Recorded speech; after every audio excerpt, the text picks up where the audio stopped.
지금 이건 결국은 PK 선거이기 때문에 네. 출사표를 던진 우리 김상 의원님도 어떻게 네. 보면 맞닿아 있는 문제 중에 하나인 것 같은데 이렇게 부산에서도 뭔가 이제 정부에 힘이 실리는 인선들이 있게 되면은 당연히 울산으로도 이런 부분들이 옮겨오지 않겠습니까? 바람이라는 게.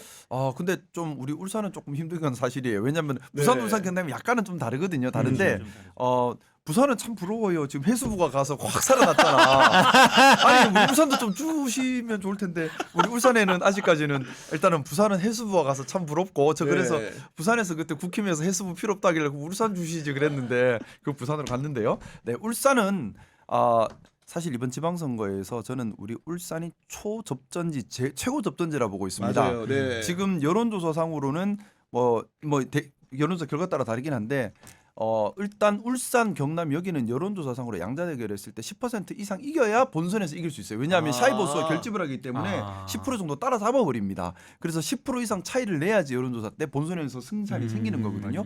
자, 근데 그걸 감안한다면 지금 딱 50대 50 백중세예요. 그때 진보당과 백중세구나. 단일화가 된다는 전제 하에서 그렇습니다. 김정은 상당히 후보가. 그리고 또 경남도 마찬가지예요. 경남도 지금 50대 50 딱 백중세거든요. 저는 그래서 울산에서 동남풍이 불어야 된다고 생각하는 겁니다.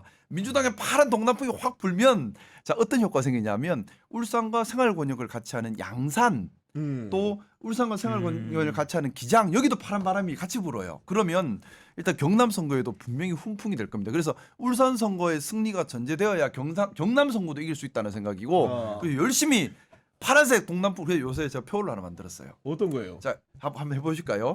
이거 한번 자 불어라 한번 해주세요. 네. 불어라. 동남풍. 자 그러면 우리 이제 더 불어. 이렇게. 다시 한번 불어라. 동남풍 더 불어 이렇게 한다는 거죠. 그렇죠. 파란 바람 확 일으켜서 울산 경남 선거를 승리로 이끌겠습니다. 지금 반드시 이번 6.3 지방선거 우리 이재명 정부의 중간평가적 성격이 있고 이번에 부울경에서 승리를 해야지만 다른 지역은 사실은 우리 민주당이 다 이긴다고 봅니다. 어떻게 보면 당내 싸움이 핵심이 될 수 있겠죠. 하지만 경남, 울산, 부산도 우리가 이긴다고 봐요. 하지만 경남과 울산은 딱 백중세입니다. 그래서 여기는 승패를 가봐야 하는 지역이거든요. 그렇구나. 반드시 그래서 이겨야 합니다. 네. 이겨야 하고 그럴 수밖에 없는 것이 국민의힘이 중심에 된 지역 기득권 카르텔이 너무나 공고하고 단단합니다. 깨지지가 않아요. 심지어 우리 울산 지역에 모 지역 신문사가 공표 여론조사를 진행한 것 같은데 네. 공표 여론조사 결과를 발표를 안 해요. 진짜예요? 발표를 안 하고 말이 있어요. 됩니까?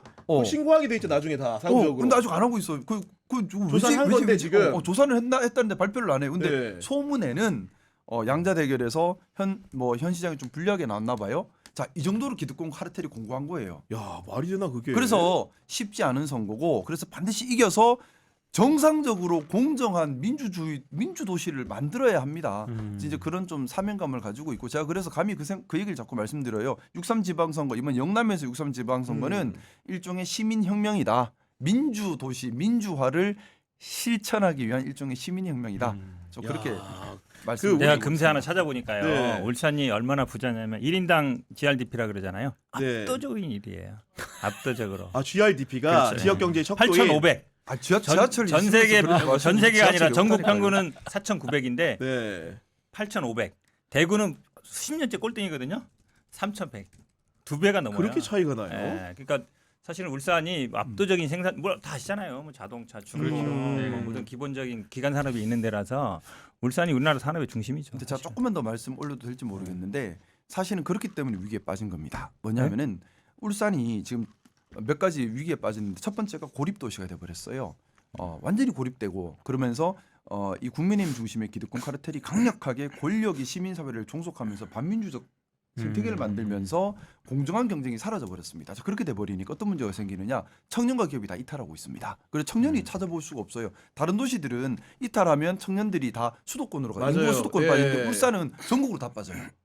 이거 구조적인 문제죠. 거기다가 인구도 그래서 급속도로 줄고 있고요. 지금 이제 원래 많을 때는 130만이 넘었다는 얘기도 있던데 지금은 뭐 109만 명 선이라고들 많이 얘기합니다.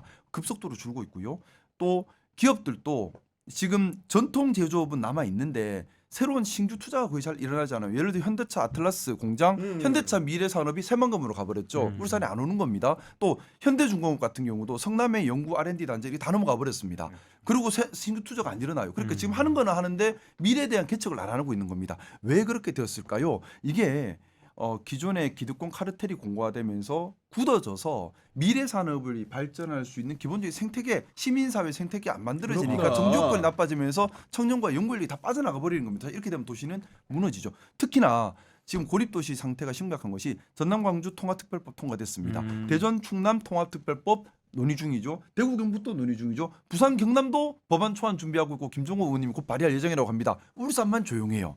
부울경 하면 되죠. 울산만 빠져 울산에서 울산은 기득권 카르텔이 고립화돼야 종속시킬 수 있기 때문에 이걸 같이 소통하는 것에 대한 경계감이 강해요. 그러다 보니까 울산만 빠져버렸습니다. 그래서 사실은 울산이 3년 안에 변화를 하지 못하면 제가 우려하는 것은 3년 안에 울산의 변화를 만들어내지 못하면 울산은 미래가 없습니다. 4년 뒤에 뭘 어떻게 해보지 뭐라고 생각할 여유가 없어요 지금. 그러니까 그 미래에 새로운 마지막 그 걸리는 획기적인 겁니다. 변화를 주기 위해서 우리 김사구 의원님이 출사표를 던지셨다 이렇게 이해하면 되는 거겠죠, 그러니까. 네, 그리고 첫 번째는 네. 고립도시 벗어나서 반드시 민주도시, 시민중심도시 만들어야 되고요. 두 번째는 AX 제조업 대전환을 선도해야만 하고요.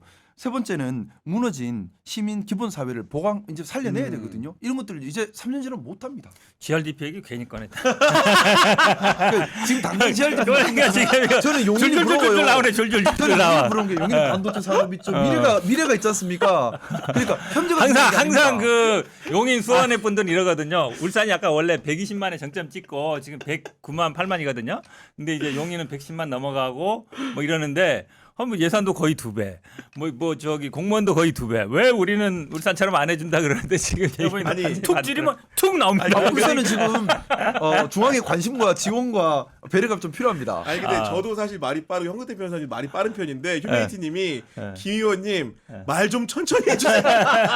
지난번에 뭐 매불쇼에서 김용남 의원도 이렇게 좀만 천천히 해달라 이렇게 조언한 모양인데 야 정말로 말 빠르신 분들 많은데 그 중에서도 우리 김사구 탑이네, 의원님이 탑. 단연 빠르다. 그런데 8105님은 울산 사람들은 다 알아들어요. 하셨으니까 그냥 빠르게 하셔도 될 것 같습니다. 보니까 그런 말씀드리면 화제 전화를 좀 해보면은. 민주당의 강원지사 후보로 확정된 우상호 전 청와대 정무수석이 어제 책을 출간했습니다. 대통령 이재명과의 동행이라는 책인데 이 책에 보니까 제가 눈여겨본 부분이 하나가 조국 대표의 사면 과정 관련된 기술이 있었는데 우리 민동기 평론가님 좀 어떤 내용이 담겨 있는 겁니까? 아니 최근 구교영 기자가 이거 어제 나왔대요. 네, 어제 나왔어요. 그래서 이걸 네. 읽은 기자가 없는데 제가 알기로는 거의 지금 시점에서 대한민국에서 유일하게 구교영 기자만 지금 읽은 것 기사로도 같습니다. 하나도 공개된 게 없는 것 같아요. 그래서 여기 그 지금 저서 내용을 중에는 보니까 이 부분이 제일 하이라이트인데. 네. 네. 그러니까 지금 조국 혁신당 대표 이 사면과 관련해서 정무수석실에서 당시 내용을 정리해서 대통령한테 보고를 했다는 겁니다. 그래서 일단은 보고는 장점과 단점을 다 보고했던 것 그렇습니다. 같아요. 이게 굉장히 중요한데 일단 전 정권에서 검찰의 가장 큰 피해자 가운데 한 사람이었다. 그리고 온 가족이 치유하기 힘든 상처를 입었다. 그리고 각계 사면 요청이 크다. 네. 이렇게 또 보고를 했고 반면에 내로남불의 대표적 사례로 인식이 돼서 국민의 도덕 감정에 혼란을 줄 수 있고 지금 이재명 대통령이 추구하는 공정한 대한민국 가치 있지 않습니까? 그게 크게 훼손이 될 수도 있다. 그리고 지금 이 문제가 이재명 대통령에게 가장 큰 정치적인 부담이 되고 있다. 이런 것까지 해가지고 보고를 들었다는 겁니다. 그랬더니 소사하게 올렸더니 대통령은 어떻게 말했냐면은 우상호 당시 수석한테 정무적 의견을 물었는데 우상호 수석은 개인 의견을 전제로 뭐라고 답했냐면은 어차피 할 수밖에 없다면은 지금 하는 게 나은 것 같다. 왜냐면 지금 안 하고 연말이나 연초로 넘어가게 되면은 지방선거를 앞둔 시기여가지고 정치적 논란이 더 커질 수 있다는 점을 설명을 했고 만약에 지방선거를 지나서 8월에 내년 올해 8.15에 만약 하게 됐을 경우에는 형기를 거의 마치는 시점이어가지고 각계의 요구를 받는 점을 비춰볼 때 실효성은 약하다 이런 얘기를 해줬다는 겁니다. 그렇죠. 지금 그 보니까는. 당시에도 사실은 뭐 형기가 거의 만약에 형기 끝나는 시점에 하는 의미가 없거든요. 왜냐하면 가석방도 가능하기 때문에. 그러니까 어쨌든 우상호 정무수석이 매를 맞을 거면 빨리 맞는 게 낫다고 얘기한 거잖아요. 네. 초기에 하는 거라서 아마 그거를 물론 다른 의견들 많이 들었겠죠. 시민사회라든지 많이 들었겠지만 그래도 우상호 수석 얘기가 통한 거잖아요. 맞아요. 네, 그러니까 이제 결론적으로는 썼겠죠 책에다가 내 얘기가 통했다. 우리 대통령이 내 얘기 들어줬다 이렇게 아마 아 얘기하신 근데 것 여기 같은데. 보니까 예. 그 우상호 이제 전 정무수석이 그 만약에 사면 결정을 하면 이재명 대통령님 5% 지지율이 빠질 수 있습니다. 그렇게 말을 했대요. 그렇게 얘기를 네. 하고 이제 집무실을 나오면서 이재명 대통령의 얼굴을 한번 봤대요. 근데 우상호 전 정무수석 표현에 따르면 그렇게 곤혹스러운 표정을 짓는 모습을 두 번 봤는데 한 번이 조국이었고 다른 한 번이 미국이었다. 그렇죠. 이 얘기가 중요합니다. 지금. 이게 굉장히 네. 상징적이더라고요. 이네요.